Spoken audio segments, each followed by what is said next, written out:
Hey, welcome to video number 6, which is about the first time that we bent the laws of ecology. The laws of ecology were what we talked about in the last video, which is the idea that in every ecosystem, species have a particular carrying capacity. If they exceed the carrying capacity, they overshoot, and if they overshoot, they collapse, which means dying back to a smaller population and also reducing that species' carrying capacity.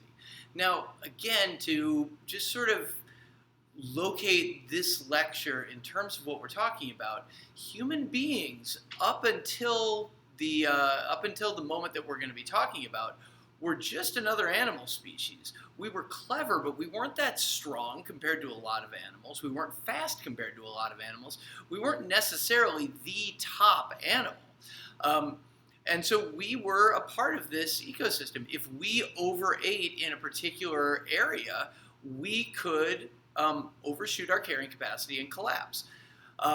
This all changes, and the way we're going to organize this lecture, this all changes at a particular time. There's a reason that it changes. It had specific results for the people that were there and longer-term consequences. So that's how I'm going to organize this. When, why, results, and consequences. When, let's get to it right now. When was a moment called the Agricultural Revolution. This happens in different places at different times, but about 9000 BC. And it starts in the Middle East first, in the Fertile Crescent. This is the Agricultural Revolution.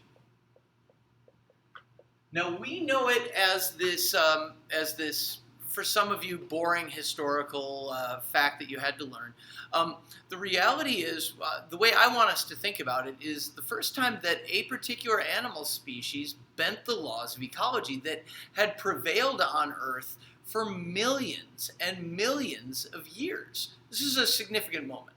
Okay, why? It's going to be fairly simple for us. The reason why is that going into the agricultural revolution is the change from a hunter-gatherer lifestyle to a farming lifestyle. It's as simple as that. The reason is it allows us to more securely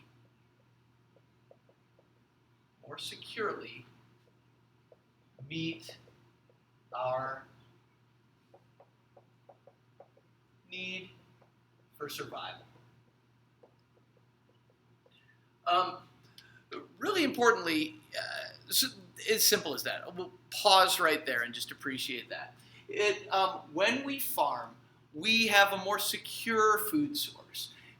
It isn't necessarily a better food source. In fact, there's a lot of argument that is made that the agricultural revolution actually reduced the diversity of our diets and made us less healthy, which is really kind of disturbing and sad. And when we talk about the consequences here, we're going to talk about the fact that this sets us on a trajectory toward the life that we have right now. And again, I'm not saying we should go back to hunter-gatherers, but there's definitely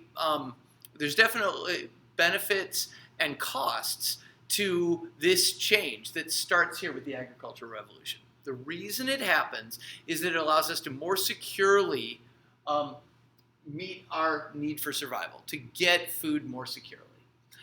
Simple as that. We're halfway through. The results that we want to deal with now are going to be slightly more complicated and consequences even a little bit more deep.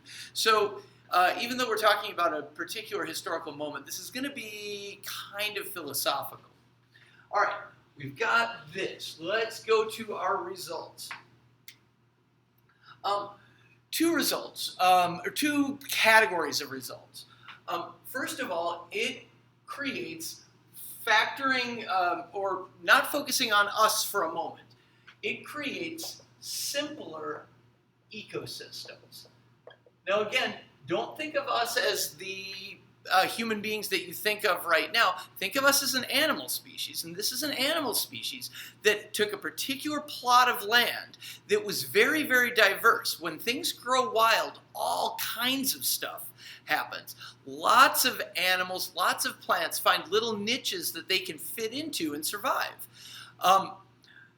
The advent of farming is basically saying we're going to remove a whole bunch of species, get them out of there, and instead have just one or two or a few animal species, or one or two or a few plant species.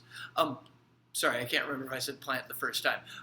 Just a few plants and animals. I mean, think about any farm. As much as is going on a particular farm as is, and I'm not trying to say that there isn't a degree of diversity, it's nothing like the wilderness in terms of its diversity. So simpler ecosystems is our first result of the agricultural revolution. What is the philosophical turn that we're about to take is, with simpler ecosystems, we also have or allow to create more complex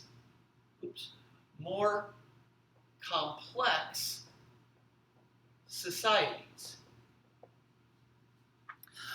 Hunter-gatherer, and again, I'm not going to try to say hunter-gatherer is the way we should go. There were advantages to it. Smaller, shorter work days, more diverse diet, more active, all of that stuff is good, but you still have lions that are trying to kill you.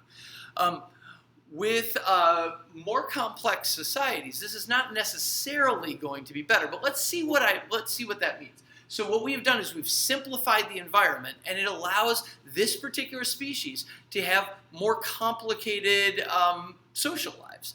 A couple of things I want to note. First of all, we have bigger populations.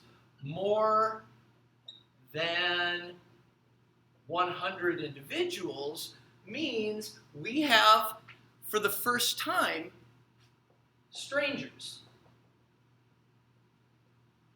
This is a complication for us. We were used to, as a species, evolved to live among people that we knew. We may not like everybody, but we knew everybody.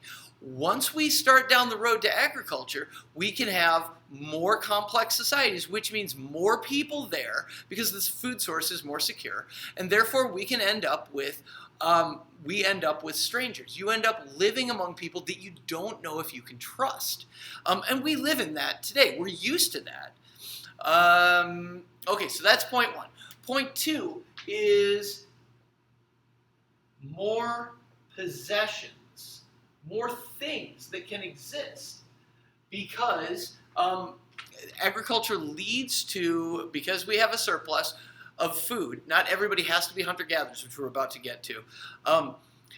You can have people specializing in other things. So all of a sudden there's more stuff, which is good, right? Like you're watching this on a computer or a tablet or a phone or whatever. That's good. There are drawbacks, but on the whole, this is good. But this idea of more possessions also leads to the potential for inequality.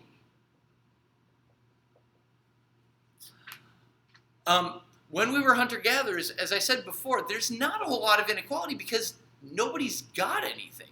If everybody's got nothing, some people may have more prestige because they're a better hunter or a better gatherer, or they're more charismatic or whatever. But now all of a sudden you've got a situation where, and it doesn't have to happen, but where some people have more than others. I will make an argument later on for inequality being a motivation for people, and that the reason that we have some of the cool stuff we have is because people want to get rich. There's nothing wrong with that. It's a motivation. But obviously, if you're on the losing side of inequality, this becomes a problem. This is the first time that we have this idea of more inequality, or the potential for inequality. Again, for the first almost 300,000 years of our species, there isn't any inequality. So putting me as a human animal into a society that has inequality is an experiment. Who knows what's going to happen? What we found that happens is people beat the hell out of each other and steal from each other. But what we could say is those are the results of this experiment. This experiment suggests if you put this animal into a more complex society with inequality, you're going to end up with some bad outcomes.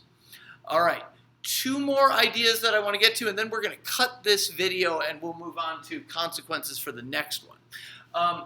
So we've got more than 100 people, a bigger population, which means we've got strangers. We've got more possessions. There are very few in hunter-gatherer societies. Now we've got more because of the agricultural revolution. We end up with the potential for inequality. The last two that I want to get to, and I'm going to erase these so that I'm not writing too low down on the screen.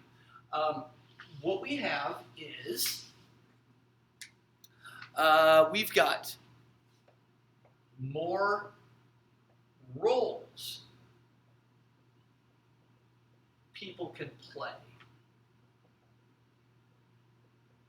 in society. So whereas before, pretty much you were a hunter or a gatherer, and you may also have had some degree of power in the society, but remember, it's only 100 people. Now, all of a sudden, you have people who can specialize as priests, as governors, as, things more mundane than that too, basket makers. But the idea here is society has gotten more complicated. We will talk later on when I start to define society more specifically for you. We will talk about the idea of social structure, the idea that you can think about society, or at least part of society, as a whole bunch of roles that have expected behaviors with them: teacher, student, senator, person, cashier at the grocery store. All of those are positions in society. With the agricultural revolution, we end up with more of those. It used to be hunter-gatherer, basically that. Now we've got more of those. So society takes on a degree, again, of more complexity because of the agricultural revolution. And the last one that I want to talk about is, and I'm going to erase this again, so we've got more people than 100 leads to us having strangers. We've got more possessions, which means more potential for inequality. We also have, as I just talked about, more roles. The last one I want to talk about is we have more complicated beliefs. All of the major religions that we have today, Christianity, Hinduism, Buddhism, Islam, Judaism, all of those come after the agricultural revolution. It used to be that people didn't have that degree of complexity in their lives. And now, one thing we'll talk about way later on in the semester, is the idea that there are a diversity of possible things for you to believe in, which again, this is an experiment. Putting me, a human animal, into a society that has complicated beliefs, and that has a diversity of complicated beliefs is an experiment. How am I going to respond to that? The answer for some of us is we end up not knowing what we should believe in, which is a problem that hunter-gatherers never had. Again, I'm not built for a society like this. More complicated beliefs. I talked about the religions, but also we have things like representative democracy. That's something that hunter-gatherers didn't need to have. And we argue about whether we should have a representative democracy the way that we do, or a monarchy, or a parliamentary system like they have in England. And what we believe in with any of these, and I'm not saying which one's right or wrong. In fact, I will almost never tell you what I think is right or wrong, because it's not my job to tell you what to think. It's my job to tell you what to think about. This is the world that you live in, and you make your own decisions. But for right now, what we're talking about is, again, a human being who is not built, a human animal who is not built for a society that has this diversity and this level of complication of beliefs. How am I supposed to sort out all of this stuff? The idea that you watch the news and you're not quite sure what to make of all of this stuff, of course you're not.